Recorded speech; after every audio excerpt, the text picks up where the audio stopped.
Hey, are you ready to take control of your financial future? Welcome to Private Money Club. Private Money Club is the ultimate online platform connecting real estate entrepreneurs with private money lenders just like you.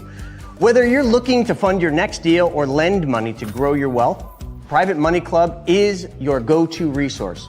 You can post deals, find funding, connect with other like-minded professionals. It's just a community. It's a community that you need to plug into. If you're new to the game, no problem.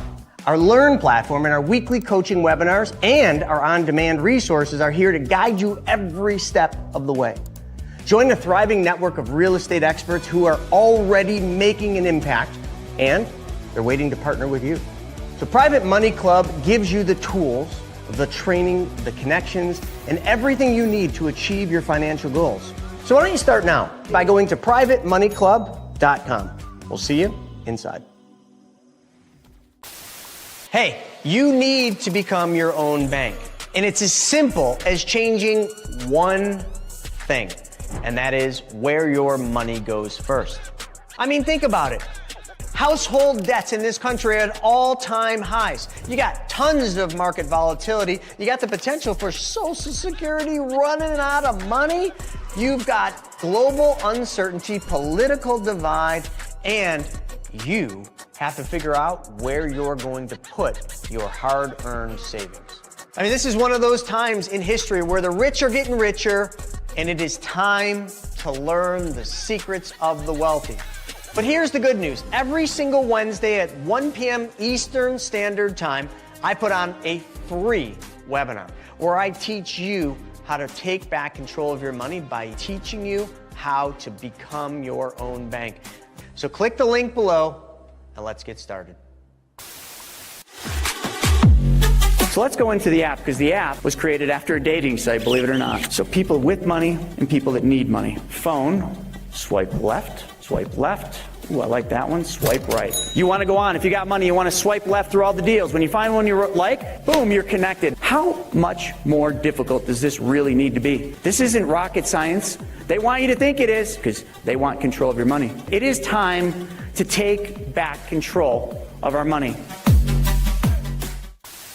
I want to invite you to a free interactive webinar that we're doing to teach you how to get prepared for what's about to happen and how you can grow, preserve, and protect your wealth and get it ready for a recession or maybe the next Great Depression. So all I need you to do is click the link below. You're not going to want to miss this with all this stuff going on.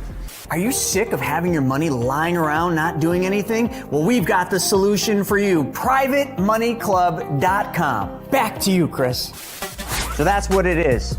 Private Money Club was created for you and for all of us. So I've got something special. Since you're here, you're listening to us talk to you about the infinite banking concept, I wanted to make an offer. Private Money Club is something that will benefit each of you, but we've got what's called the Accelerator.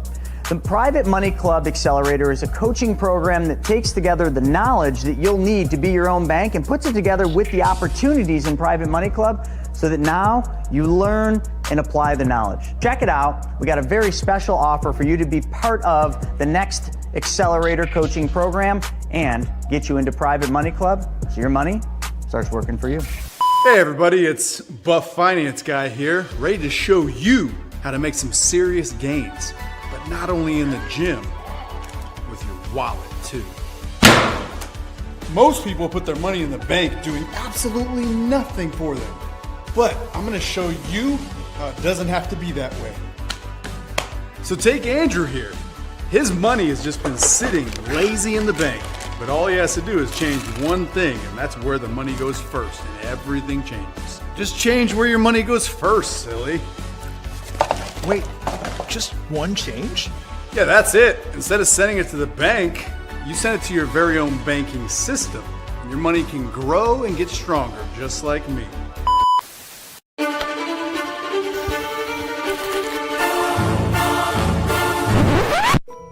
It's time for Money School TV. You heard it straight from the horse's mouth. The Money School TV strives to bring you the most relevant content of how money really works, past, present, and future. It's not a one-size-fits-all system. This platform provides you with ways to implement strategic decisions while avoiding fear-based decisions at all costs. Totally digital with new content added all the time on financial wealth creation strategies and how to regain control of your money. This 2-hour monthly group coaching with Chris Naugle is available now for only $19 per month. This is something you don't want to miss. Click the link below to get access now. Whoa! I feel great. My money's not being lazy anymore, it's getting swole. Just like me. Attaboy, Andrew. No more lazy cash. Now your money is growing, strong, totally under your control. Wow, thanks, Buff Pie in that sky. Now I'm ready to grow my wealth and feel as good as I look. So if you want to learn more on how you can compound your money and your muscles, I'm at BYOB. You have to be a part of it. Do whatever it takes to get here. Get your ass up and come. So here we are out in Las Vegas, Nevada, at Dream Racing for the experience. We brought the whole team, the whole clan out here to race exotic sports cars like this GT4 RS. This is what making memories is all about.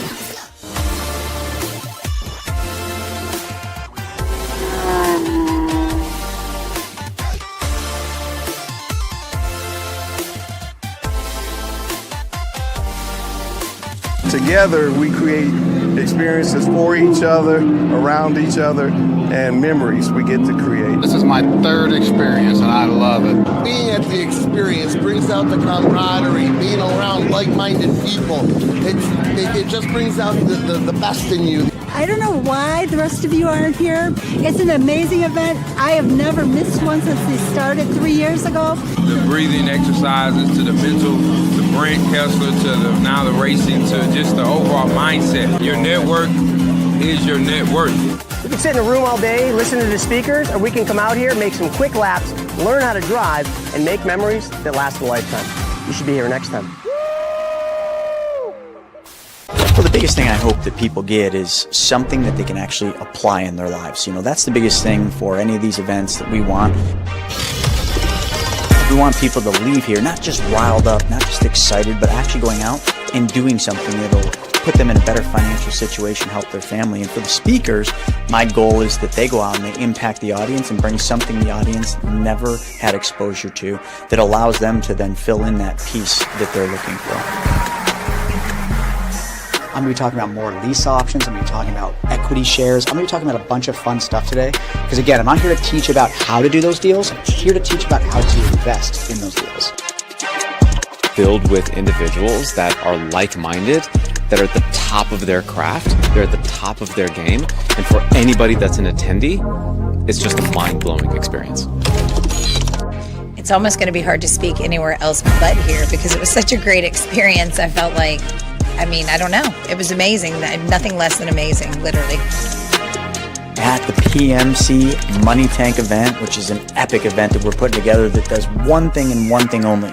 Makes everybody money. It brings people with money together with people that need money. It's like a peanut butter and jelly sandwich. You just smash them together and everybody wins.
Wednesday, 10:30 Eastern Standard Time.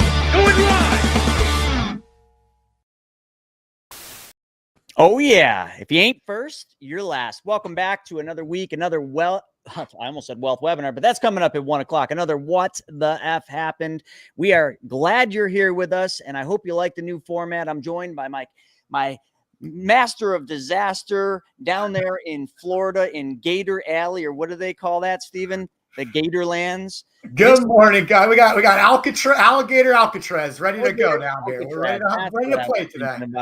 And it's funny how fast that one got built. We'll cover that today. We got a lot of stuff we're going to be hitting on today, but we are definitely going to start with what just went down in the Senate, which is the passage of the big, beautiful tax bill. Now, some of you really need to hear what we're going to talk about because we have literally spent too much time dissecting all the things and debunking what the public media is saying, the fake news, if you will, is saying about how it's just for the wealthy. Listen, we're going to go line by line. Some of you, that might be boring. For some of you, it might be fascinating. And we're going to talk about what is the big, beautiful tax bill. Now, there's no question it adds to the deficit. So we're going to talk about that. But the thing we're really going to hit is what are the sections of the bill, not all 900 pages, but we're going to hit the high level stuff. Who's going to actually lose in this bill and who's going to gain? And we're going to talk about Medicaid, Medicare, and how the media keeps saying it's just for the wealthy and it hurts the poor. Well, I'm not seeing that. Stephen, we're going to dive into that, but we're also going to talk a little bit about the Trump and Elon feud. We're going to talk about the stock market hitting all-time highs. Blows my mind, but I guess I can understand where that's coming from. And just today, the jobs miss, not just a little, but a lot. So we're going to hit on the jobs miss. We're going to hit on Jerome Powell and his nonsense and his lies. We're definitely going to hit on those. And the hypothetical changes that everybody's talking about to Medicare. That's what the topics are going to be. And we're going to get to all of that right after this.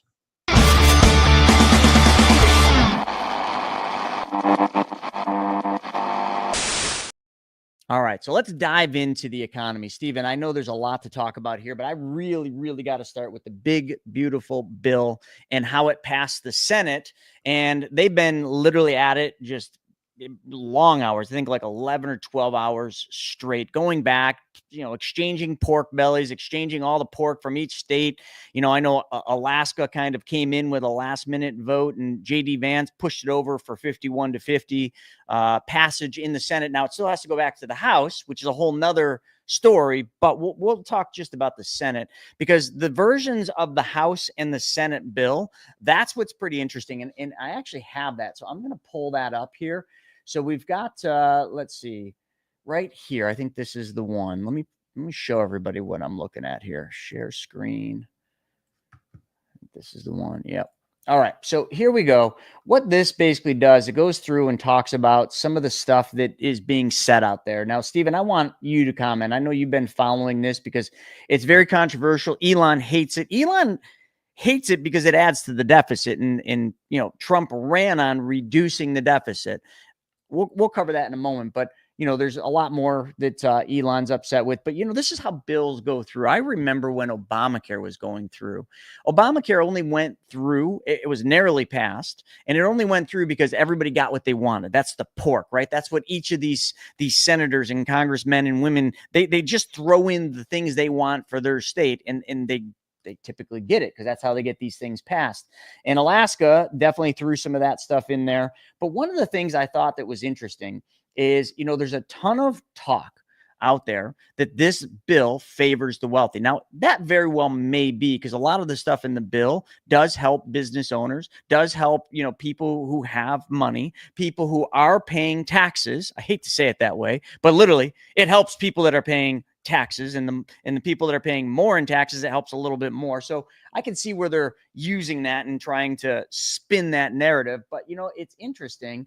One of the things that was said here, and I totally agree with this, the tax credit, the child tax credit, okay, being at $2,200 per child. At the end of the year, it will drop to $1,000. That makes a huge impact on 40 million hardworking Americans. And it's simple.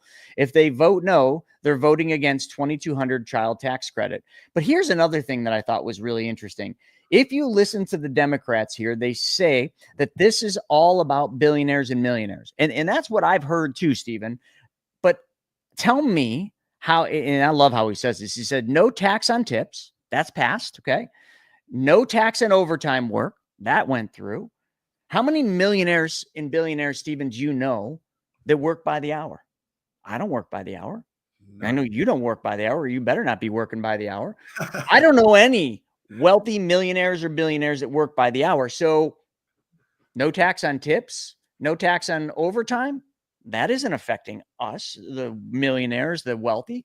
So, Stephen, what is your take on that particular part there? No, I mean, that stuff's all good. I mean, I think, it's hard to argue against not, kind of getting more money in people's pockets that need it most, service workers, people working extra overtime, Social Security. I know they took taxes out of Social Security for the seniors, that are retired. So that's all good stuff. I don't think that's really. Yeah, they didn't touch Social Security. I think everybody kind of agrees on those. But there is some stuff, Stephen, where it says that they're on one side, if you read the White House stuff, which I have right here, they say, that they didn't touch Medicare, but in the Senate bill, the House bill did, minor things, but we're going to talk about that, right? Because like you could argue, oh, well, they're taking away from the poor and giving it to the rich because of this Medicare stuff. And this is an interesting thing. And I'm going to share my screen, folks. Like listen, you could debate this, you could say whatever you want to this, but this is kind of where I'm going and what I'm looking at. So this is from the White House, which is where some people are probably going to be like, oh, it's not true. But all right, I don't know. I guess you could be right. But this one goes through and talks about the myths. One beautiful, the one big beautiful bill is just a tax break for billionaires. In fact, the one beautiful bill delivers the largest middle and working class tax cuts in U.S. history, which when they first proposed it, that was what everybody was excited about. I remember the market rallied. Everybody was excited about it. The president's legislation will put more than $10,000 a year back in the pockets of typical hardworking families. I don't know a single family that we ever deal with that couldn't use an extra 10 grand. Down here, this one here, the one beautiful bill gives to, takes from the rich takes from the poor and gives it to the rich. Low-income workers stand to receive the largest percentage reduction in their tax liability. The one big beautiful bill delivers the largest tax cut in history. And then it just keeps going, makes life more unaffordable. Larger paychecks, 10,000 more, they're kind of debating all this, but this one's an interesting one.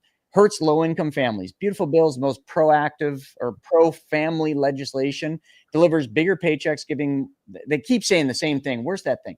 Here we go. Expanding childcare access, increasing child tax credit, creating that newborn savings, which we did cover and we talked about that. Hand out to big corporations. So it just goes through, but I'm going to try to find the stuff on Medicare right here. American families off Medicaid. Okay. As the president said numerous times, there will be no cuts to Medicaid. Now there's a difference between Medicare and Medicaid. So let's make sure we keep that understanding. So it strengthens Medicaid and Medicare, but it just keeps going through and you all can look this up, but it kind of goes in and talks about the myth and the facts. So Stephen, let me just stop sharing that. I want to hear your take on that one, because then I'm going to switch it over from Medicaid to Medicare. And I want to talk about the different things. And I want to talk about the House bill that was originally proposed and then the new Senate bill that passed, because there's very big differences when it comes to Medicare between the House bill, which is what the media has grabbed onto, and the new Senate bill. So anything you want to say to that? Yeah, I mean, just, generally speaking, the economy is on a very, thin ice right now, let's call it, where, one little thing could really make this whole thing start to tumble. And when it comes to what the Republicans are doing, what Trump is doing, he has a mandate to get a lot of really cool things done right now. And that's what they're working on. But, if the economy goes, I could easily see Republicans losing power in the midterms and losing the presidency in a few years from now. And so they really need this economy to stay up. If this bill does not pass, everything else taken away. If the bill does not pass, what happens is the 2017 tax cuts are basically going to revert back. And it's going to. I have all those up here. I'll pull those up here. Drastically increase taxes for everybody, all Americans, which is going to take money out of our pockets, which is really going to hinder the economy. And in my eyes, that's what all of this is boiling down to right now. I mean, the rest of it, I agree with like what people are saying over in the comments. Morgan said Congress needs to stop these big ass bills. Single issue bills need to be used. It's more work for Congress, but they earn their creek. I agree completely. These big bills that just have everything jammed into them. All the pork you were talking about, Chris, everything else are just absurd to me. And that's why we see like that Elon Trump feud going right now. Like Elon was like, hey, you promised to stop this stuff, to make reductions, to bring down the deficit and everything else. And this bill's not doing that. I mean, it's really spending a lot of money. But at the end of the day, that's not the way the world works. Like you can't have it both ways right now. It's just not possible. And so what Trump is doing is Trump is saying, listen, this is the best of two bad situations, kind of like politics. It's like, who do you vote for, this idiot or this idiot? Well, which idiot's better? And it seems to be this is the way these bills are kind of handled right now. So should we change that? That's a much bigger discussion. Does this bill need to pass? Absolutely. One of the things I was excited about in it was removing some of the NFA requirements for guns, the suppressors, the silencers, short barrel shotguns, some of these other things that they had in there that they're going to take out of it. And at the last minute, the parliamentarians stepped in and removed it, which is a whole nother discussion, how the parliamentarian could go against Congress and remove this stuff. But politics are such a mess, Chris. But yeah, dig into this a little bit. Yeah, no, I agree. The big bills, they're complicated. Everybody gets to throw their little piece in for their state and for their, lobbyists in some cases. So you get a big mess. But again, it is really in today's world, I think the only way that stuff gets done. Because if you do the individual bills, they get shut down, they get stopped, and there's just not enough time. I mean, when a president comes in, you've seen this with every president, they try to get everything done. And right in the beginning, even Biden did that. They try to get all their stuff done because they know if they lose midterms and it switches, they're done. They can't get it. But I want to go back to the 2017 tax cuts. There is no question, and I don't think there's a single person that could argue this, that during the period of time when these tax cuts went in place, which was Trump's, first presidency, okay, all these things, and there was lots of them, okay, and I'm not going to go into them, but like the bonus depreciation, there was just so many. It reduced the tax rates. It made everybody have more money, and everybody felt wealthier. Your tax returns were less, your taxes were less, and your tax return or your refunds were more. I've talked to people all the time about this, but when Biden came in, I want to make sure that everybody remembers this. Go back to the Biden years, which is just all your tax returns. Did you pay more or less under Biden than you did under Trump? More or less? I bet you if you were to go out and do a survey, it'd be a resounding yes. We paid more under Biden in that administration than we did prior to that. Fact.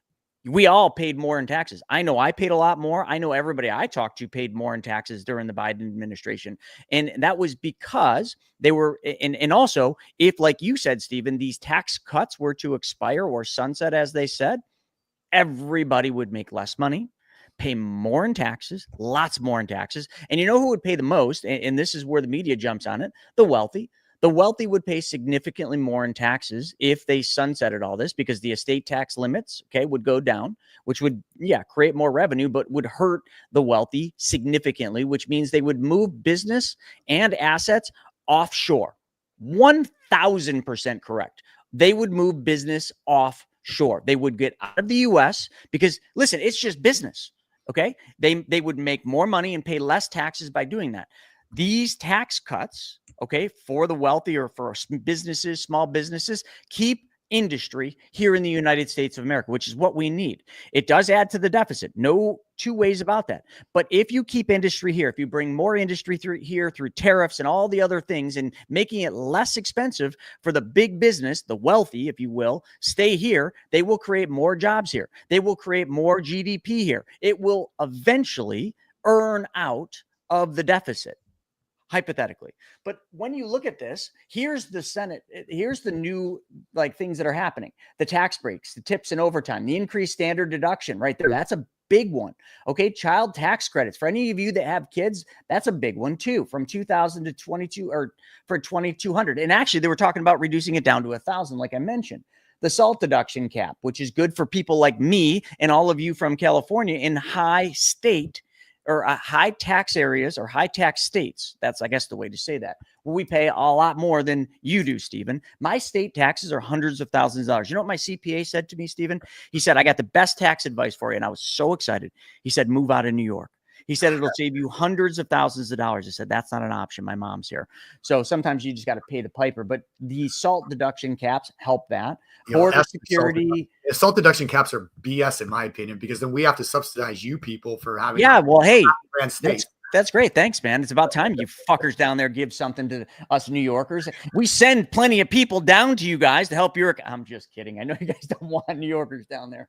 All right. Yeah, the debt ceiling increase really sucks. So it increases it by $5 trillion. That's one of the things he really hates. But when you go through this and you look at all these different things, these are the things that were going to expire. Now, let me stop sharing because we got a lot more to cover under the economy, but this is such a big thing that I would be remiss not to go back and share this one here, which let's see, there we go.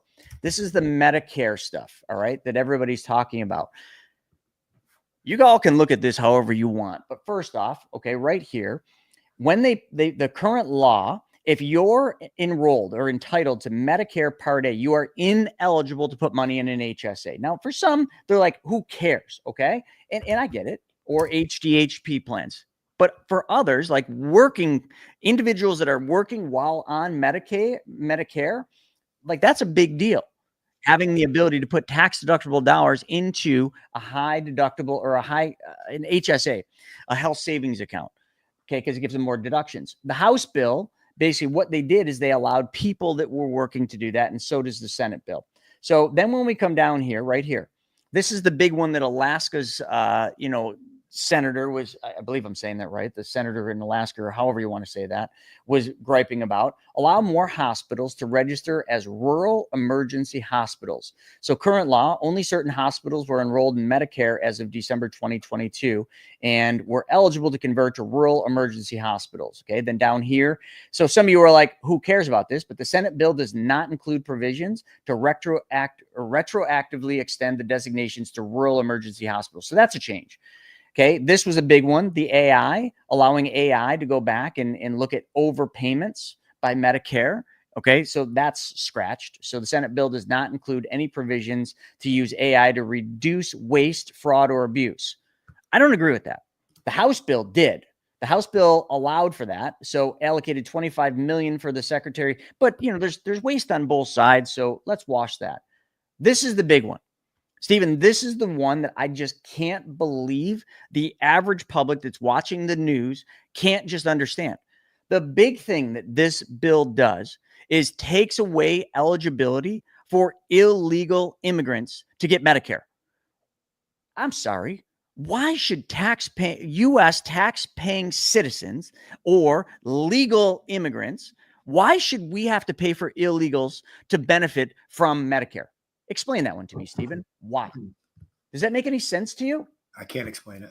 But under the Biden administration, 100%, they were able to do that. They were able to get Medicare if they were an illegal immigrant. There's some caveats to that.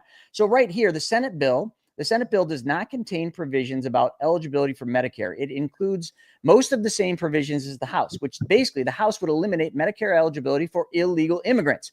Duh. That shouldn't even be a question. We shouldn't even be arguing about this. Why should an illegal get Medicare? They shouldn't. So the Senate bill, all it does is it allows like Haiti eligibility, but that's the pork that kind of goes in. So anyway, I don't want to beat this up too much more. I have a lot more stuff on this, but we could spend the entire time on this topic. But we got a couple other things I do want to really quickly hit under this. Well, we got about a minute left. The feud between Elon and Trump, it's back.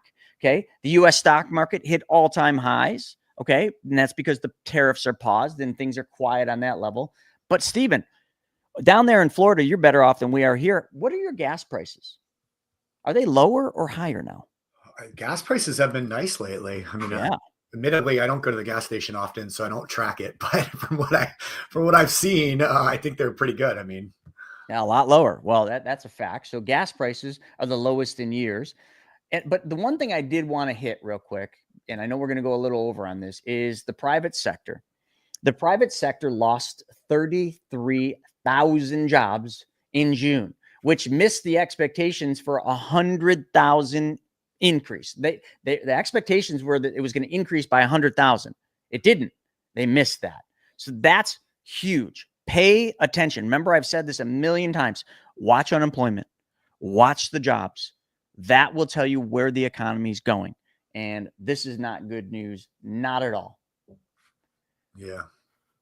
Yeah. So anyway, and then Jerome Powell playing politics. Well, I'm going to cover that in another one because we got to move on to the next section. Real fast before you do, though, there was a story that just broke a couple of days ago. It goes right along with what you were just saying with some of the fraud and waste and abuse and everything going on right now. Actually, Brandon from our team just sent it over to me. So let's pull it up real quick. But more than 300 charged in a $14.6 billion healthcare fraud scheme, the Justice Department says. And so basically state and federal prosecutors have charged more than 320 people and uncovered nearly $15 billion in false claims in what they described Monday as the largest coordinated takedown of healthcare fraud schemes in Justice Department history. Law enforcement seized more than $245 million in cash, luxury vehicles, crypto, and other assets as prosecutors warned of a growing push by transnational criminal networks to exploit the U.S. healthcare system. As part of the sweeping crackdown, officials identified perpetrators based in Russia, Eastern Europe, Pakistan, and other countries. These criminals didn't just steal someone else's money, they stole it from you.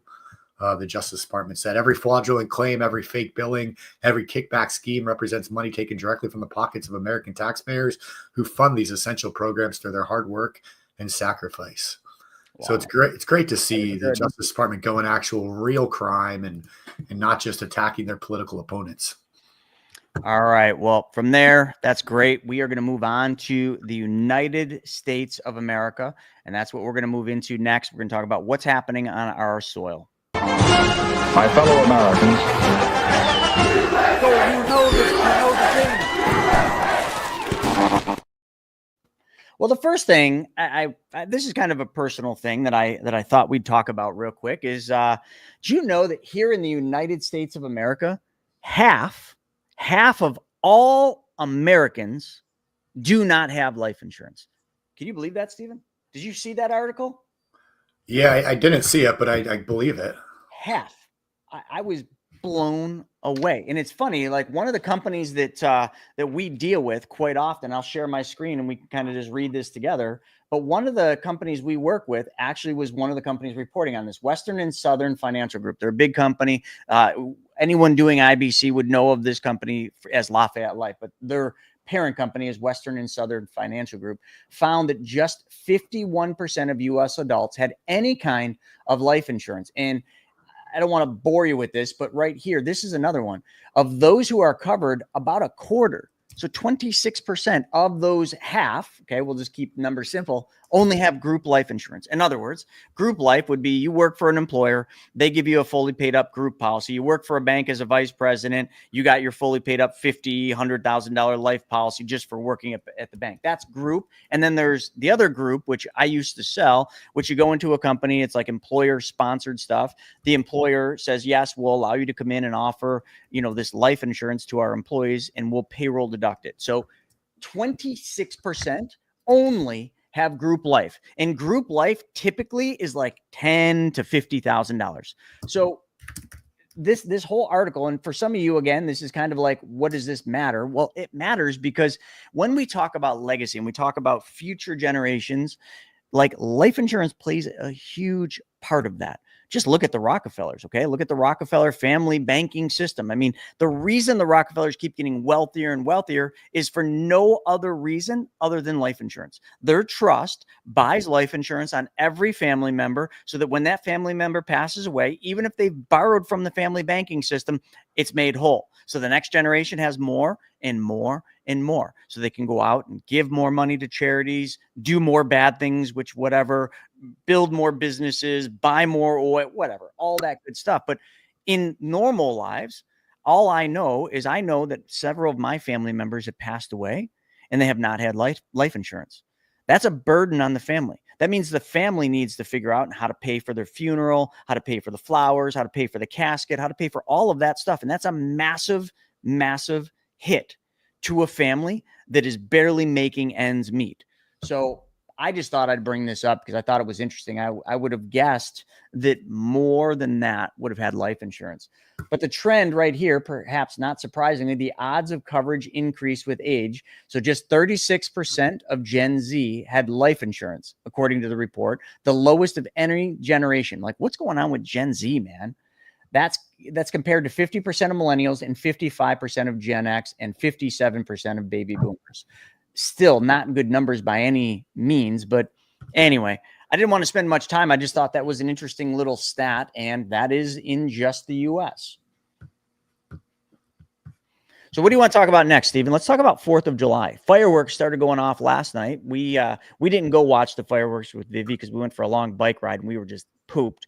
But, we got 4th of July. A lot of shit going on out there in the world. And there's supposedly lots of security concerns happening right now for the 4th of July. Do you want to hit on some of those? I feel like I've been talking too much. Yeah, I can pull them up. I mean, I love 4th of July. It's one of my favorite holidays. It's just a great time. You spend it with friends, have some drinks, go out on the boat, watch fireworks, go to the activities around town, maybe do some traveling in the summertime, visit other places. So I've always loved 4th of July. Unfortunately, this year, hold on. Would you love 4th of July if you went to watch fireworks and there was protests all over the place? No. Would you feel comfortable sitting there with your family on a blanket, getting ready to watch the fireworks and there's protesters screaming? I mean, just the ignorance of protesting the celebration of the greatest country that America's. I mean, just these anti-American people can fuck off, but that's a whole different situation. Illegals, most of them, or just people that have no clue. Like, get out of here, right? Yeah, I mean, unfortunately, down here in South Florida, we got a little rainstorm, kind of tropical stormy type deal coming through. So it might be a rain out this 4th of July, which doesn't sound fun, but that's all right. We'll make the best of it. But yeah, I did see that they, have some different protests possibly planned, some security concerns. I mean, I feel like it's just the same old crap from these crazy Antifa type liberal, whatever you want to, I don't know even what you call them. But yeah, I will pull this up though, just because it's kind of sad. But Americans at July 4th celebrations warned of lone wolf terrorist threat. I mean, to me, it's just all fear mongering crap. But let's hope none of that stuff happens. On a positive note about the 4th of July, Chris, we do have a really cool special going on. So yeah, certainly do. About that. So a lot of you guys know we have a company called Private Money Club, which is a community of real estate investors and private money lenders where they can get together, build relationships, learn from each other, and make deals happen. It's a great way if you have self-directed IRAs, you're trying to take back control of your money, maybe deploy money from a specially designed infinite banking whole life policy, something of that nature. It's just a great investment strategy. So we put on an event twice a year called the Private Money Club Money Tank. And we have one coming up in November. We just had one a couple months ago in Dallas, Texas. It was a huge success. Had about 120, 130 people there. And just the amount of deals that were getting done, watching people, kind of get together and make things happen is just such a cool feeling. We've been doing these now for about 3 years, and every one of them gets better and better and better. So we're putting on our next one November 7th and 8th right here in Florida, in Orlando, Florida, right by Universal Studios. Really beautiful resort hotel. So I'm encouraging people to bring their spouses, bring their kids, bring their families with them. They don't have to come into the event for the 2 days we're there, but let your families hang out at the resort, hang out at Universal Studios. They have really cool, we have a room block there. We have discounts available, things like that. And we're running a special 4th of July promo right now for Money Tank. So if you're interested in attending Money Tank, now would be the time to get your ticket. So you go to privatemoneyclub.com/Money Tank, and I'll put that in the comments. But privatemoneyclub.com/Money Tank. And then when you buy your ticket, just put in the code America Rocks GA or America Rocks VIP, depending on which type of ticket you want. And you get a nice little discount just for it being the 4th of July. So I'd like to invite everybody to meet us in Orlando, November 7th and 8th for the Private Money Club Money Tank event. It's just full of education, deals happening, and just cool connections. We have a great time, Adam. Love it, man. Yep, trying to, give people the opportunity to save some money along with the tax bill that's going to put some more money in their pocket because of lower taxes and less or no taxes on, tips and overtime, which I think will help a lot of people. My dad always used to work overtime at Delphi, which was a factory in Lockport where I grew up. And I remember him bitching all the time. And I was just a little boy, I remember him bitching that every time he worked overtime, like he got time and a half or something, however it was, but he'd always complain that, well, after taxes, I basically make the same amount. And, you know, now my dad would be like, I'm going to work overtime. Woohoo! Anyway. Yep. I love some of the comments. I want to hit on some of these and some of those things. Before we were talking about AI and how the tax bill had some stuff in there to try to reduce waste. I think somebody, over here on Instagram had a really good comment. Rich World Order said AI is only going to exacerbate the issue. The market is going to have to get used to this becoming the new norm. And listen, I couldn't agree more. I know some people are fighting against AI, and I'm talking specifically US because we're in the US segment, but it is the future, whether you like it or not. But, there was an interesting thing that was said to me the other day. We were talking about PMC and we're talking about some of the tech that we're building and how we're integrating AI. And he said to me, the next billionaires are going to be created not because of AI, but because of the people teaching AI how to do and solve problems. That's the next big thing. So it's not, and I know we're working on a big project and I've learned a lot about AI and creating AI bots, if you will, like AI Chris and, all these different things.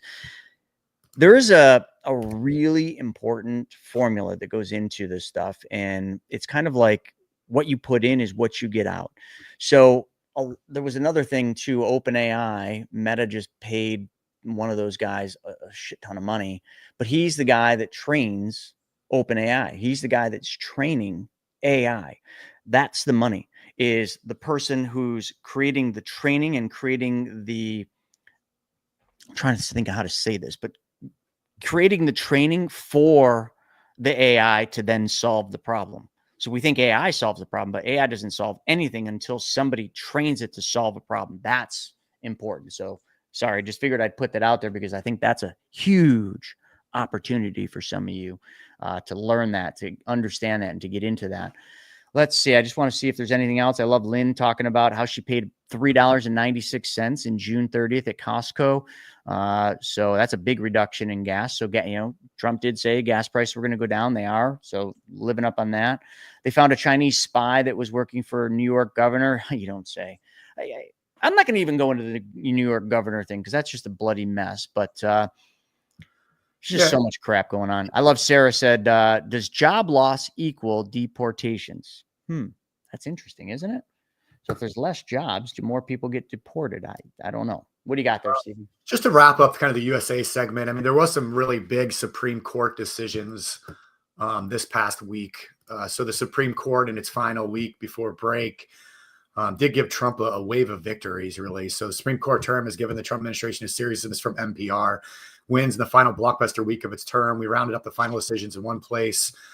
So Supreme Court limits nationwide injunctions and birthright citizenship order. So they ruled 6-3 along ideological lines on Friday, sided with the Trump administration's request to limit universal injunctions issued by federal courts. The opinion in the birthright citizenship case was highly anticipated. Universal injunctions likely exceed the equitable authority that Congress has given to federal courts, the conservative majority said, sending the case back to lower courts to reconsider their broad orders. Basically, a lot of these decisions were basically saying that the lower courts don't have the rights to just completely overrule what the executive is doing without precedent. Also, SCOTUS parents can opt kids out of classes with LGBTQ book characters.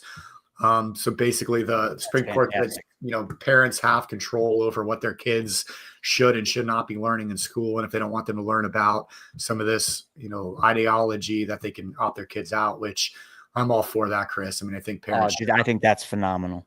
It's pretty wild to see the arguments, from some of these people that the state should have control over your kids. But keep going with that. But there's two other things I want to hit in on this. Yeah, the Supreme Court upholds key Obamacare measure on preventative care. Supreme Court on Friday upheld a key provision of the Affordable Care Act, ensuring, at least for now, that 750 million people will continue getting many free preventative services under the act. Supreme Court sides with Texas age verification law for porn sites. Supreme Court upholds. We're finally getting some progress here on some of these things. Yeah, Supreme Court upholds program providing internet access to rural Americans. They postponed Louisiana's redistricting case to next term. They upheld South Carolina's ban on Medicaid funds for Planned Parenthood, basically saying that they don't have to provide funds to Planned Parenthood. So just some decisions that came down this week that kind of had some implications. I think another good thing, Penn State reversed a male swimmer's records. So Penn State to erase Leah Thomas records, banned transgender athletes from women's sports in Title 5, I think that is, or 9 agreement. Title 9, yeah. Yeah, 9. So like these are positive developments, whether you say they are or they're not. There's an interesting thing. I want to take the last couple seconds talking about something I witnessed over the last weekend.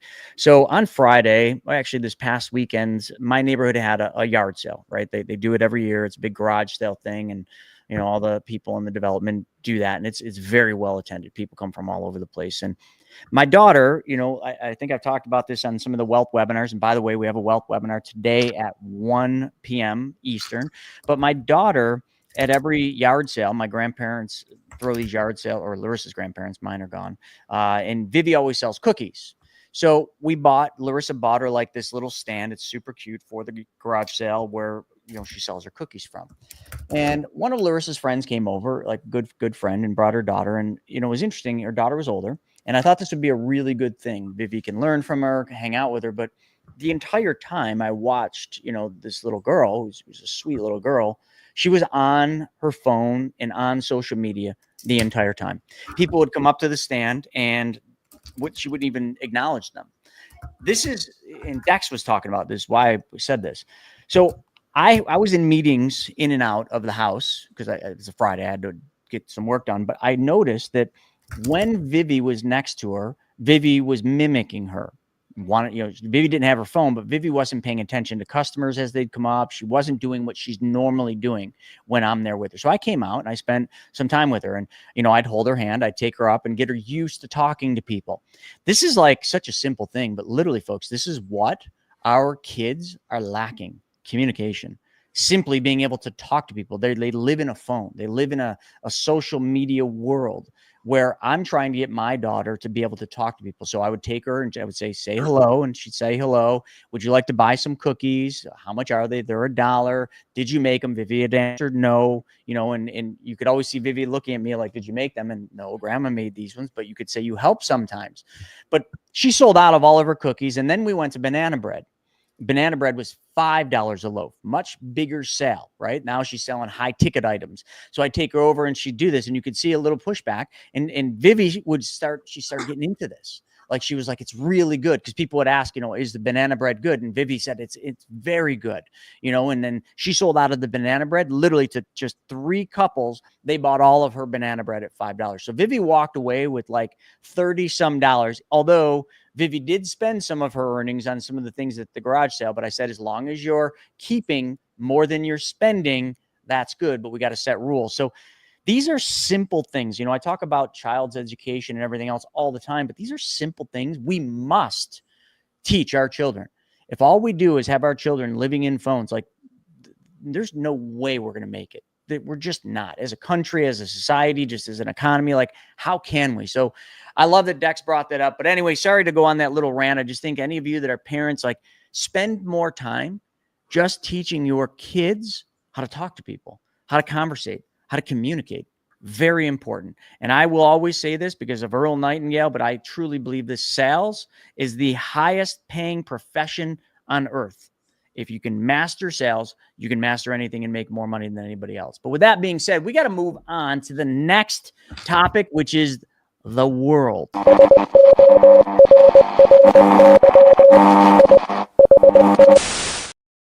All right, Stephen, I'm going to let you ram this one down, but Israel, Gaza ceasefire. And then you got the Israel-Iran ceasefire, basically the same kind of thing. What is your take on this? Because, like, it was all the rage in the news. Everything that we saw was the Iran, you know, where we bombed them, the fighting between Israel and Iran, the dome, all the stuff on TV. Then all of a sudden, Trump said there's a ceasefire. Okay, that they're not going to be bombing anyone. Then Israel violated, then Iran violated, but then nothing. Like, I just find this hard to believe that Trump just puts it into the universe and all of a sudden these two countries just stop. What is your take on this ceasefire? Yeah, I mean, it's It's what they've been talking about. I mean, it's peace through strength, and they see what can happen. I mean, Iran just had its nuclear facilities completely obliterated because what do they call it? FAFO, effed around and found out.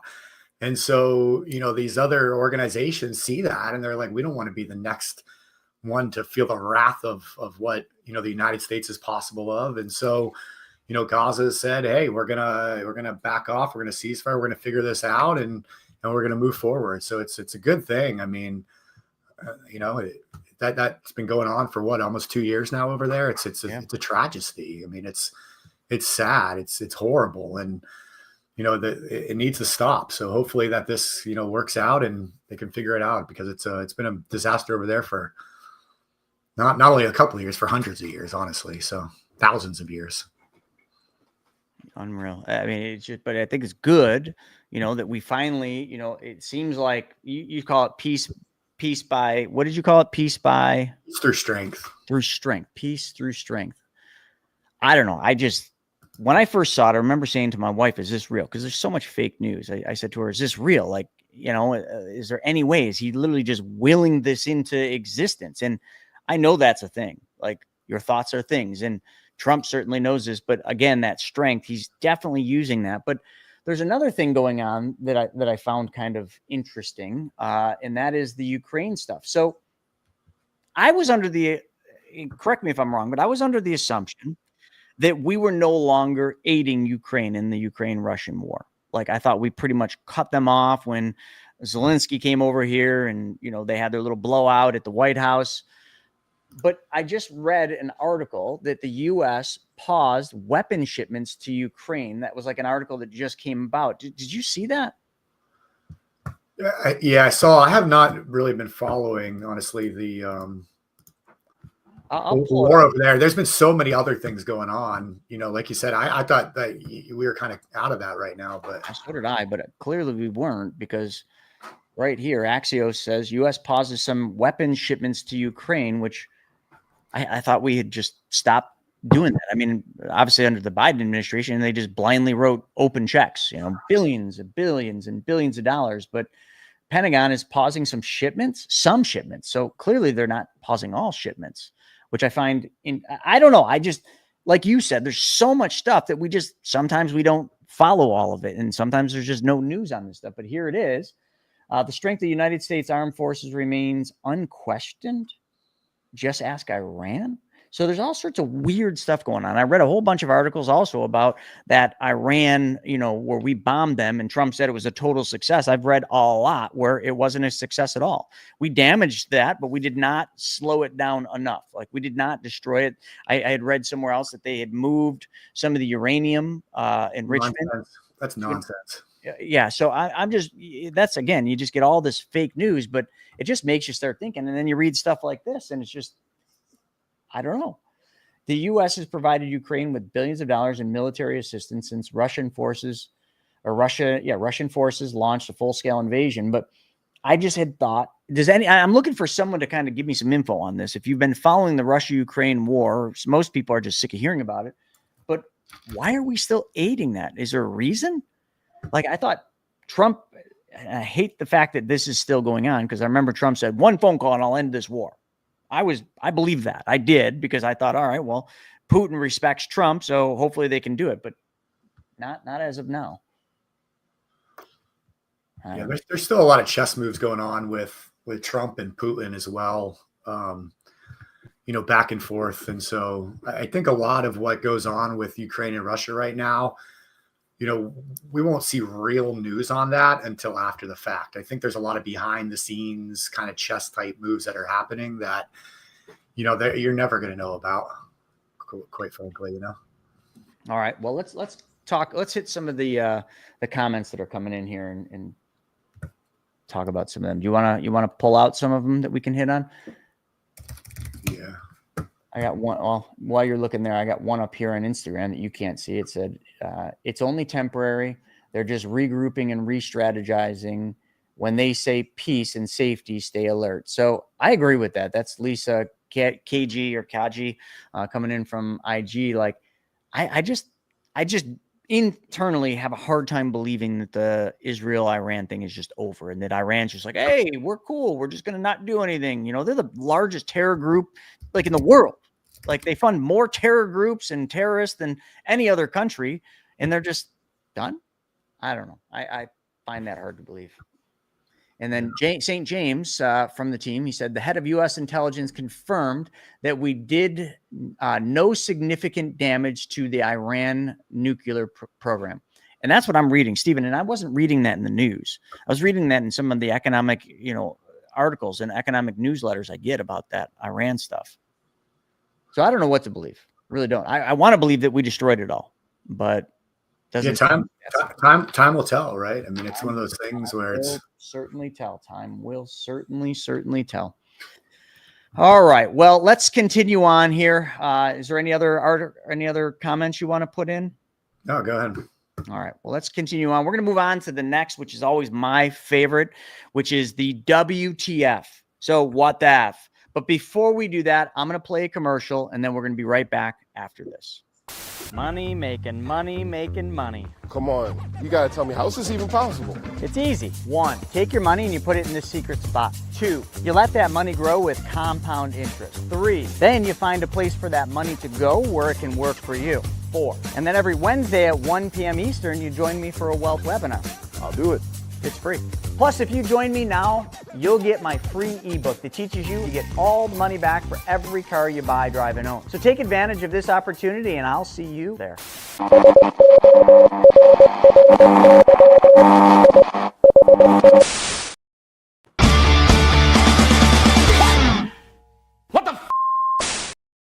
right, so the first thing we're going to talk about with WTF is something Shauna sent over, and it has to do with Amtrak. Stephen, you got the Amtrak video? Could you pull that up? Yeah. She sent this to me, and I was like, what? But anyway, this is pretty interesting. So let's play the video, and this is where we're going to start, and then we're going to move on to some Diddy and some other stuff that we're going to get into today. Hey, Friday! Don't miss the first day of summer on the train! Flying? Don't be ridiculous! Little bags of pretzels? No way! Tiny windows? I don't think so! Middle seats? Get out of here! Take the train instead! Yeah! See fan favorites like Tyrannosaurus Rex, Mega Loco, and the City of New Orleans! Check out the funny cars! Over 18 inches of seat, but you'll only need the edge! We'll see you at the station! That's an Amtrak ad, folks. Like, all I can tell you is brilliant. We're gonna make some ads like that just because of what Amtrak did.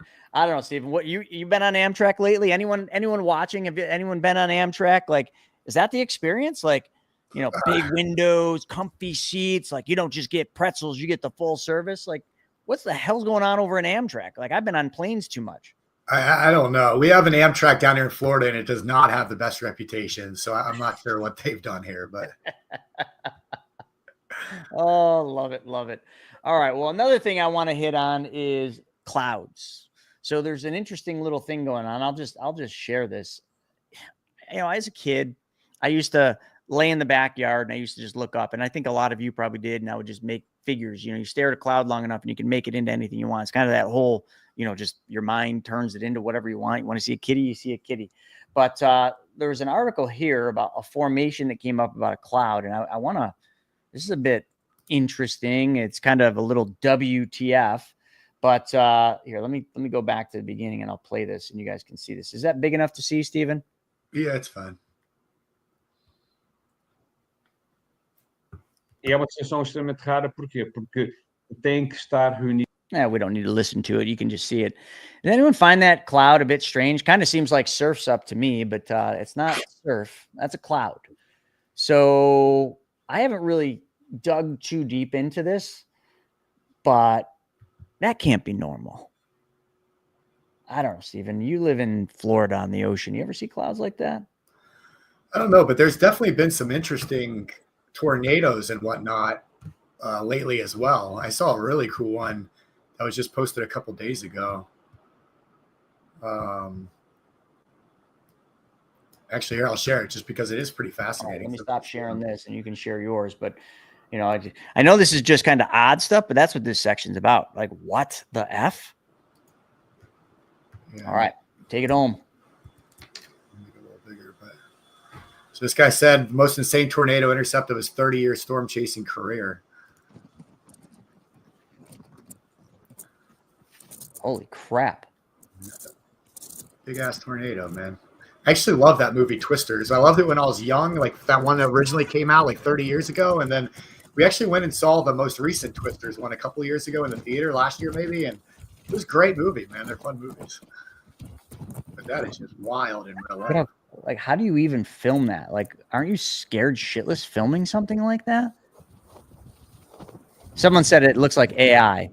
You think that's real, or you think that's AI? This is real, but it is hard to tell these days. AI is just amazing. I mean, the weird part is we've never really had tornadoes in Florida. And, you know, last year one came, you know, they seem to be hitting here more than I've ever seen in my lifetime. And, you know, we had a hurricane that hit the West Coast last year, and it spun tornadoes over here. And they were some of the most devastating tornadoes the state has ever seen in recorded history. So I don't know what's going on with the weather, Chris. Guess that's when, you know, maybe we call this, instead of what the F section, we call this the tinfoil hat section. Tinfoil hat section. section. You know, because there's some definitely conspiracies that we could talk about. So this is an interesting thing that I want to wrap up. Just what the F is. P. Diddy. You know, I haven't really heard much about Mr. Diddy and what's going on there, but I think everybody's a little curious as to what's happening with him. Well, right here, jurors apparently reach a partial verdict in the Sean Diddy Combs trial, ordered to keep deliberating. Like, have you followed any of this stuff? I have not, honestly, at all. I don't know. Has he cracked and talked about the trafficking and all that other stuff? I don't want to see this, man, because I loved Daddy when I was a kid. So I don't want to know. I don't want to know how bad of a guy he is. So right here, we have reached a verdict on counts 2, 3, 4, and 5. The jury note said, referring to 2 sex trafficking charges, 2 counts of transportation to engage in prostitution. We have not reached a verdict on the count 1.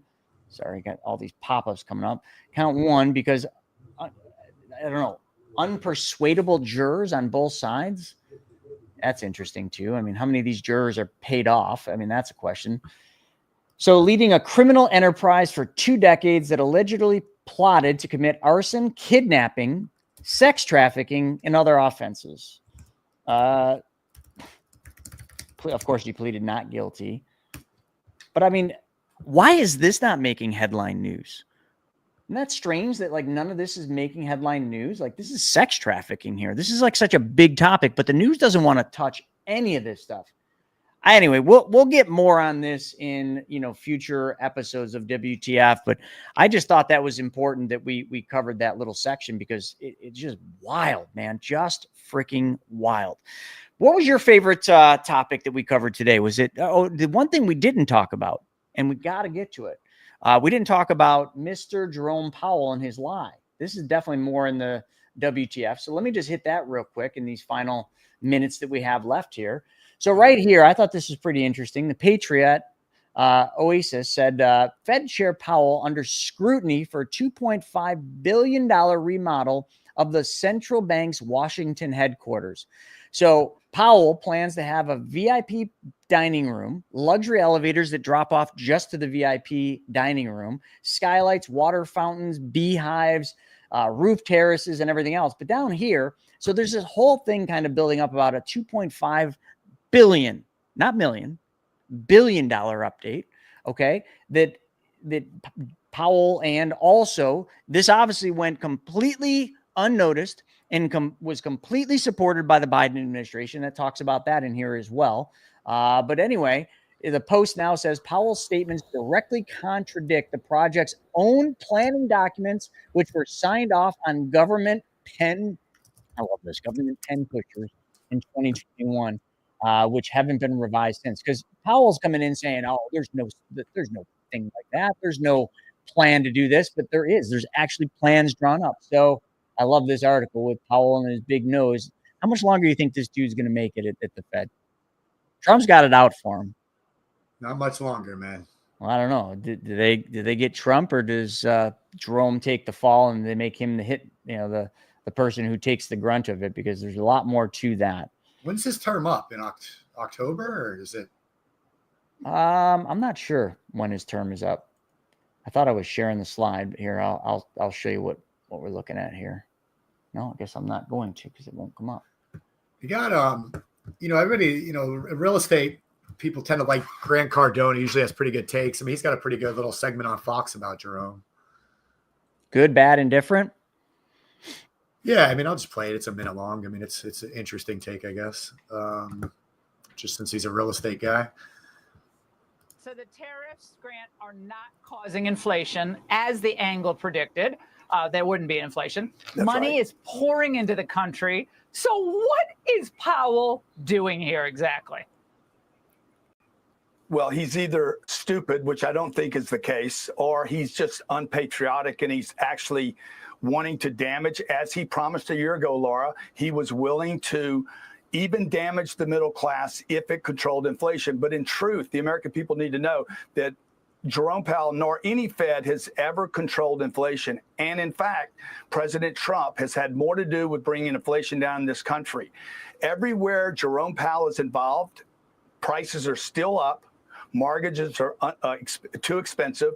And everywhere President Trump has had full and total control, the tariffs, taxes, regulations, inflation has come down, including oil production. We have the lowest gas prices in the country. How can the Treasury Secretary, the Commerce Secretary, President Trump, and the chairman of Fannie Mae and Freddie Mac be wrong with one guy being right? And the only part of our economy that is frozen is housing. That's on Jerome Powell. So there you go.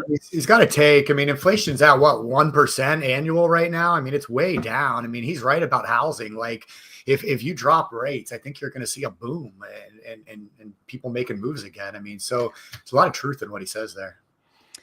Yeah, well, as we come to the end of this show, I think there's just a lot. We're gonna really do some deeper dive on the Diddy stuff, so we can kind of give you a better take on that, because I know that was something that when that first broke, the news of him, I wanted to know everything.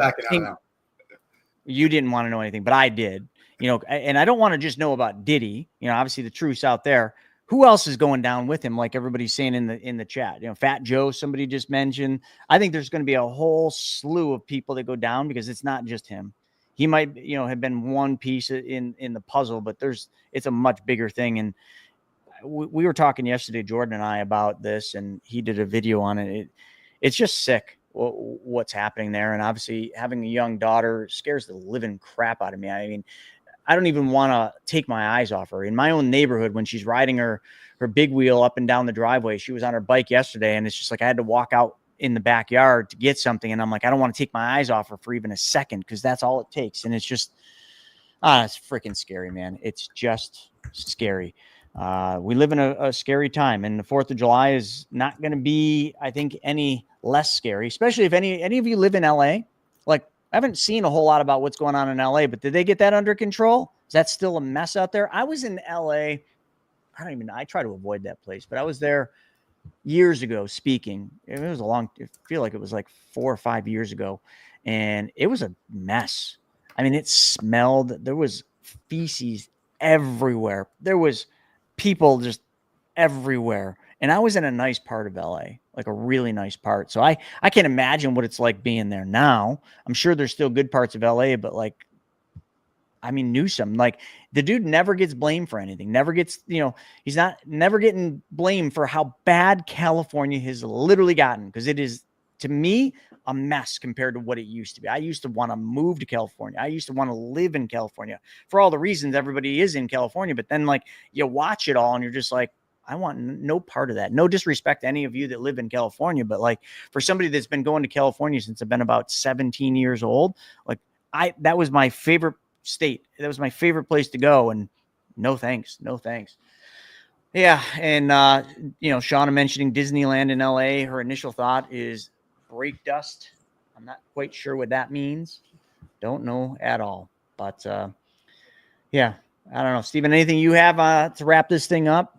Don't forget about the July discounts for Money Tank out there in Orlando. So we're going to be going to your hometown. Yeah, absolutely. I mean, we're going to kind of do part 2 of Wealth Webinar today. So join us at 1 p.m. Eastern. It'll be really good. Just kind of getting into the infinite banking concept and how you use this banking system to invest, to grow wealth through real estate investing primarily. And going to show some really cool examples of that and some different strategies around that. So make sure you join us. You go to chrisnaugle.com. Just scroll down the page a little bit. You'll see Wealth Webinar. It's a free webinar we do every single Wednesday at 1 p.m. Eastern. So register, hop on each week. We put the recordings on YouTube each week. But outside of that, Chris, just continuing just a fire hose of news every week. It seems like hopefully they get this bill passed and we get a little break in some of the action. The Supreme Court just made all those decisions. They're on break right now. In sporting news, I guess I could say congratulations to the Florida Panthers. They basically re-signed their entire championship team, won the last 2 Stanley Cups. So it looks like they might be favorites to win a 3rd Stanley Cup, may I say, but we'll see what happens with that. But been fun watching the NHL draft, the NBA draft over the weekend. But ready for football season to come back next month in August. But with that being said, Chris, I think that's about it, man. Summer's in full swing right now. So hopefully everyone's having a great summer vacation, getting out there, enjoying the time with your kids while they're off school. And we appreciate all of you being here on the show with us and being on all of our weekly shows. So thank you. All right, folks. Well, thanks for joining us. Have a happy 4th of July. Try to hold off on punching any protesters in the face. But if you feel the need, well, it is the 4th of July. Crazier things are happening. So with that, have a good weekend, and we'll see you this afternoon for Wealth Webinar.